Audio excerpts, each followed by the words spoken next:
السلام عليكم.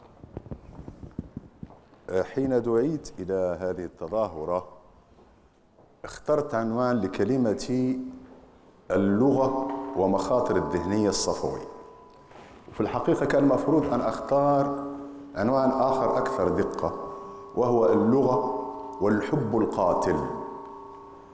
أعني بالحب القاتل أن ليس هناك عربي لا يحب لغته حبا قاتلا. واسمحوا لي أن أبدأ بأبيات لمحمود درويش. محمود درويش في قصيدة مديح الظل العالي أعتقد أنه يعبر عن موقفنا جميعا من اللغة العربية، إذ يقول: لغة تفتش عن بنيها عن راويها وأراضيها، لغة تموت ككل من فيها وترمى في المعاجم.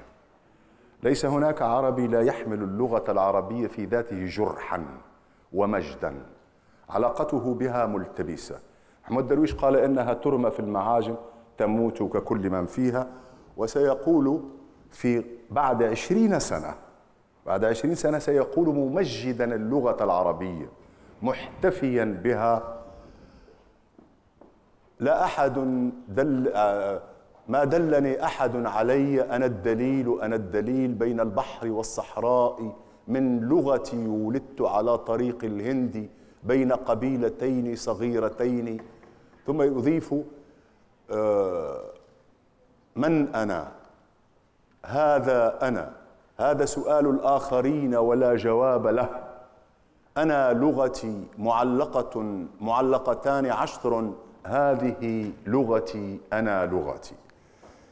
هذه العلاقة الملتبسة للعربي بلغته من ناحية يحملها كجرح ويعتبرها تموت، ومن ناحية ثانية يعتبر أن هويته وثقافته وحضارته لا معنى لها بدون هذه اللغة.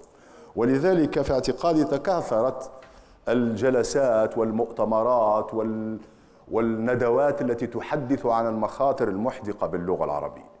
والحال أننا إذا ألقينا نظرة وتلفتنا إلى الوراء سنجد أن هذه المخاطر ليست وليدة اللحظة الحاضرة، وليس جيلنا ولا الأجيال السابقة التي بدأت منذ القرن العشرين هي السبب في هذه المخاطر.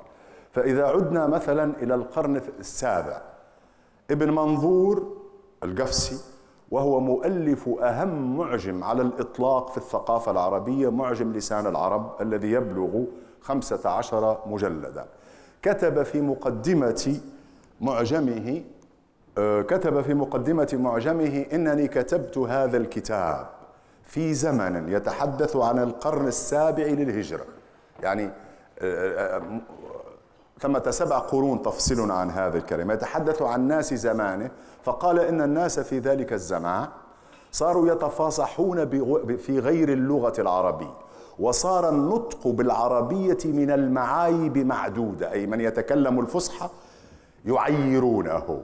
وقال إنني صنعت هذا الكتاب وقومي مني يسخرون، مثل ما صنع نوح عليه السلام فلكه وقومه منه يسخرون. بعد قرنين من الزمان سنجد ابن خلدون في مقدمته يتحدث أيضا عن ضياع اللغة العربية، ويقول إن اللسان العربي ارتبك واللغة ضاعت واندثرت، وكأن اليوم أشبه بالبارحة. لكن في الحقيقة أنا في رأيي ثمة إشكال كبير هو الذي يتهدد اللغة العربية كانت دائما على شفا الهاوية، لم تندثر. اللغة العربية كانت منذ عهد ابن خلدون وابن منظور مهددة بمخاطر كثيرة، ولكنها لم تندثر، وكأن اليوم هو البارحة. وبالتالي هذه المخاطر هي مخاطر وهمية. إن اللغة باقية ونحن عابرون على يقين. ثمة أمر آخر: هل أن اللغات الأخرى تهدد اللغة العربية؟ أبو القاسم الشابي الشاعر التونسي الشهير الذي دشن عصر الربيع العربي بقصيدته الشهيرة: إذا الشعب يوما أراد الحياة فلا بد أن يستجيب القدر، والذي حوله الشباب في تونس الشعب يريد. انطلقوا من هذا البيت.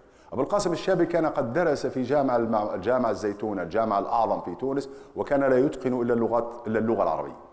وفي مذكراته كان دائما يشتكي قائلا: إنني أحلق في دنيا الأدب بجناح واحد. وأسس هو ومجموعة من الشباب من جامع الزيتونة مجلة الفجر.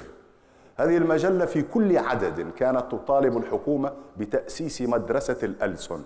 مدرسة الألسن أي مدرسة تدرس اللغات الأجنبية، وكتبوا كثيرا في أن اللغات الأجنبية هي التي تثري اللغة العربية وليس العكس. أنا درست في جامعة فرنسية لمدة 7 سنوات، الفرنسيين وغير الفرنسيين، ولاحظت أن الشعب الوحيد الذي إذا تعلم لغة أخرى يفقد لغته الأم هم العرب. لا الفرنسي ينسى لغته عندما يتعلم لغة، ولا الإنجليزي ولا التركي ولا كذا. فهل يعني هذا أن اللغة العربية في خطر؟ أنا في اعتقادي لا يمكن للغة العربية أن تحيا وتصبح شابة لا عجوزا شمطاء إلا بالصراع والتحاور مع اللغات الأخرى. النظرة الصفوية ماذا تفعل؟ ومجامع اللغة العربية عندما تأتي الكلمات الأجنبية يقترحون علينا مصطلحات ما أنزل الله بها من سلطان. مثلا الساندويتش قالوا لنا شاطر ومشطور وبينهما كامخ. يعني أنا نروح المطعم أو كذا نقول له رجاء أعطني شاطرا ومشطورا وبينهم. أنا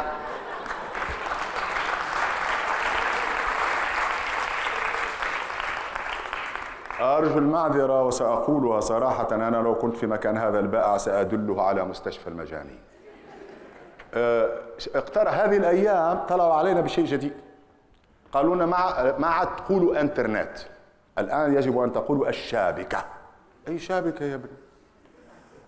اللغة العربية، اللغات الأخرى، اللغة الفرنسية مثلا سأحصي الكلمات. لسوق يستخدمون سوق السوق، يستخدمون توبيب الطبيب. بدل أن يقول الفرنسي أحيانا هل أنا مجنون يقول لك هل أنا مهبول اسكو جو سوي مهبول، ويستخدم كلمة مهبول وكلمات أخرى أخذوها دون عقد. جاءتني طالبة في جامعة قطر وقالت لي دكتور أريد أن أغادر لأن الدريول وصل. ما قلت لها ما هذا الدريول؟ قالت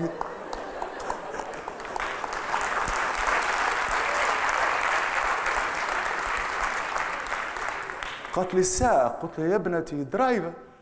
قالت لي لا صار وأحببت هذا التعبير. وهذا دريول هي قدرة اللغة العربية على تحوير الكلمات لهضمها. الكلمة الأجنبية إذا دخلت أرجو المعدة كانت دخلت جسم وأصابته بسوء هضم.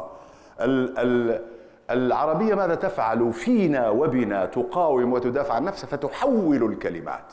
في تونس يتهموننا أننا نتكلم الفرنسية، والحال الشباب عندما يصعدون إلى الحافلة ولا يدفعون، ما يقطع تذكرة، يقول أنا مرسكي.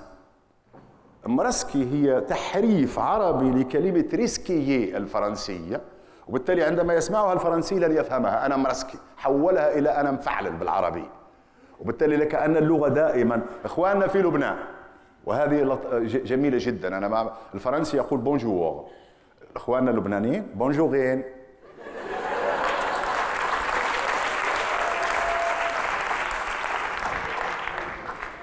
وبالتالي الصفويون، أنا أعتقد أن الذهنية الصفوية التي عقدت الشباب في الجامعات وفي المعاهد، المسكين يتكلم كلمة إنجليزية نلقي عليه القبض، أنت متلبس بالخيانة العظمى.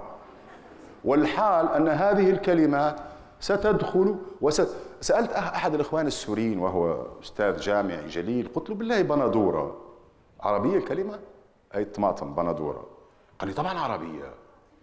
قلت له متأكد يا دكتور؟ قال لي طبعا بندورة.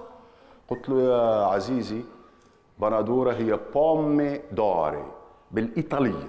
بومي يعني تفاحة، دوري يعني الذهبية، التفاحة الذهبية. أنتم إخواننا السوريين بالسماع التقطتوا الأصوات وحولتوها البندورة، إذن هي عربية فعلا، لكن أصلها إيطالي خالص. نفس الشيء بالنسبة للارتيشو، هذا الخرشوف الإخوان السوريين يسمونها أرض شوكي، أرض شوكي، وترجموا الأصوات. ولا خوف على اللغة العربية. أنا اعتقادي أن اللغة العربية متى تصبح في خطر؟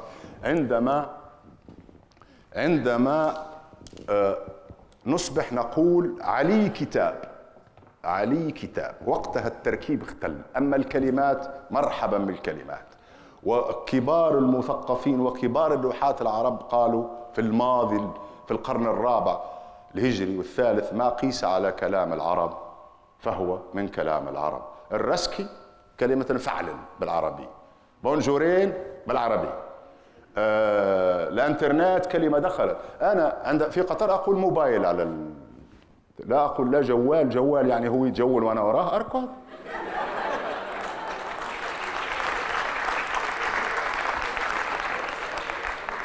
وفي تونس أقول بورتابل، بورتابل لأنها كلمة فرنسية. ولا أسمي الحاسوب والحساب والخوف، سأقول اللابتوب والكمبيوتر. ولا خوف على العربية، بل بالعكس، إنني شخصيا أتقن اللغة الإنجليزية والفرنسية والإيطالية، وأنا فخور بذلك.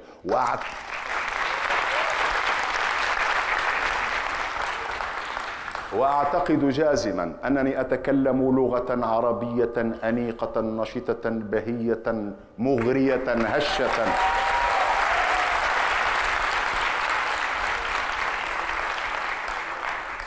أنها هشة طرية مشتهاة بفضل هذه اللغات، لا بفضل العربية. إذا أغلقت على نفسها ستصبح عجوزا شمطاء مقرفة. ولذلك فليفعل الشباب ما يريدون، إننا عابرون واللغة باقية. أرجو المعذرة أختم في عبقرية اللغة العربية. علمونا أن العربية لغة الإيجاز، وفهمنا أنه الإيجاز، وأنا لم أوجز يبدو لي. فقط سأقول انظروا هذه العبقرية اللغة العربية في بناء المعنى. أنا آخذ حبل، تحتها جبل، تحتها جيل، تحتها حيل، تحتها خيل، وبالتالي أغير النقطة فقط فأبني المعنى. في حين أن الإنجليزية مطالب بأن تغير الكلمة كلها. وما زال أمامنا وقت لحب هذه اللغة، وأتمنى أن نخرج من الحب القاتل الصفوي إلى الحب الحقيقي، ونترك الشباب يتكلمون كما يريدون. وشكرا.